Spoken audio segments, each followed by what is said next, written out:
যি বিজেপি নেতৃত্বাধীন চৰকাৰ আছে তেখেতসকলক আমি সকীয়াই দিব বিচাৰোঁ। কেৰলৰ যি শান্তি চুক্তি সেই শান্তি চুক্তি যদি খুব কম সময়ৰ ভিতৰত নকৰে তেনেহ'লে কিন্তু আমি হাত সাৱটি বহি নাথাকোঁ। আমাৰ চিৰাং জিলা KSDCৰ প্ৰথম বাৰ্ষিকী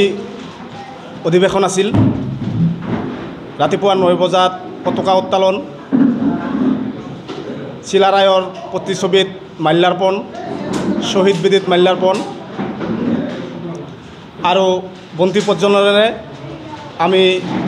প্ৰথমে কাৰ্যসূচী আৰম্ভ কৰিছিলোঁ আৰু দ্বিতীয় কাৰ্যসূচী আমাৰ বিভিন্ন ব্লক কাউন্সিলৰ কৰ্মকৰ্তাসকলক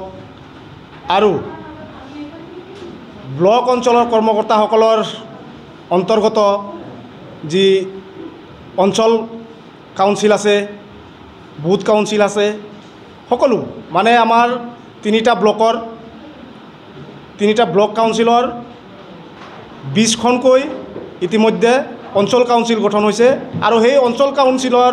20খন অঞ্চল কাউন্সিলৰ অন্তৰ্গত 110খনৰো অধিক বুথ কাউন্সিল গঠন হৈছে। তো সেই হিচাপে আজি আমাৰ প্ৰথম চিৰাং জিলাৰ কাৰ্যনিৰ্বাহক সভাখন অনুষ্ঠিত হয় আৰু এই সভাখনৰ উদ্দেশ্য এটাই যে প্ৰায় 2 বছৰ অতিক্ৰম হ'ল KLৰ চেয়াৰমেন আৰু KLOKNৰ চেয়াৰমেন ক্ৰমে জীৱন সিংহ কোচ ডাঙৰীয়া আৰু DL কোচ ডাঙৰীয়াক ভাৰত চৰকাৰে আমন্ত্ৰণ কৰি আনি 7 দফীয়া যি শান্তি আলোচনা, এই আলোচনা কিন্তু সম্পূৰ্ণ কৰিলে। কিন্তু আজি দুখ আৰু পৰিতাপৰ বিষয় যে এই দুটা গোটৰে সদস্যসকলৰ লগত বা চেয়াৰমেনৰ লগত একেলগে ভাৰত চৰকাৰে যি শান্তি চুক্তি, সেই শান্তি চুক্তি কৰি যি সমস্যাটো সমাধান কৰিব লাগিছিল সেই সমস্যাটো কিন্তু আজিৰ দিনত সমস্যা হৈ ৰ'ল। সেই হেতুকে আমি কেন্দ্ৰীয় KSDCৰ নেতৃত্বত আৰু কেন্দ্ৰীয় KSDCৰ নেতৃত্বই যি কাৰ্যসূচী ৰূপায়ণ কৰিছে, অহা 21 তাৰিখে যিহেতু অহা 21 তাৰিখে দিল্লীত পাৰ্লিয়ামেণ্ট অধিৱেশন আৰম্ভ হ'ব, সেই হেতুকে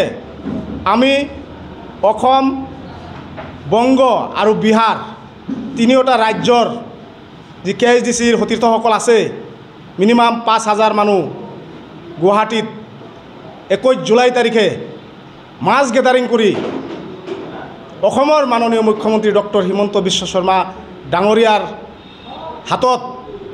আমি এখন স্মাৰক পত্ৰ জমা দিম আৰু তেখেতৰ দ্বাৰাই আমি দিল্লীৰ তথা ভাৰতবৰ্ষৰ ৰাষ্ট্ৰপতি আৰু প্ৰধানমন্ত্ৰী ডাঙৰীয়াক এই মেমৰেণ্ডামখন প্ৰেৰণ কৰিম। আজি দেখা গৈছে যে শান্তি চুক্তিৰ যি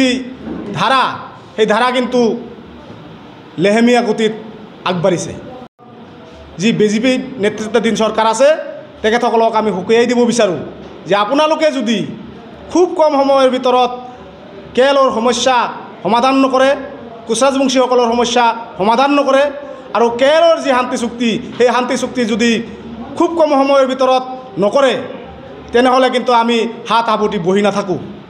আমি যি গণতান্ত্ৰিক আন্দোলন আৰম্ভ কৰিছোঁ এই গণতান্ত্ৰিক আন্দোলন আগবাঢ়ি গৈ থাকিব আৰু খালি গণতান্ত্ৰিক আন্দোলনে নহয়, অনাগত দিনত কোচ ৰাজবংশী ৰাইজে কিন্তু ভোটৰ দ্বাৰাইও আমি বিজেপি চৰকাৰখনক দেখুৱাই দিবলৈ সক্ষম হ'ম যে KLৰ লগত শান্তি চুক্তিৰ পৰিণাম, লেহেমীয়া পৰিণাম কি হ'ব পাৰে। সদৌ মই আকৌ একবাৰ ভাৰত চৰকাৰ তথা অসম চৰকাৰক মই আহ্বান জনাম, অতি কম সময়ৰ ভিতৰত KLৰ লগত শান্তি চুক্তি কৰি কমতাপুৰ ৰাজ্য আৰু কোচ ৰাজবংশীসকলৰ যি সমস্যা এই সমস্যা সমাধান কৰক।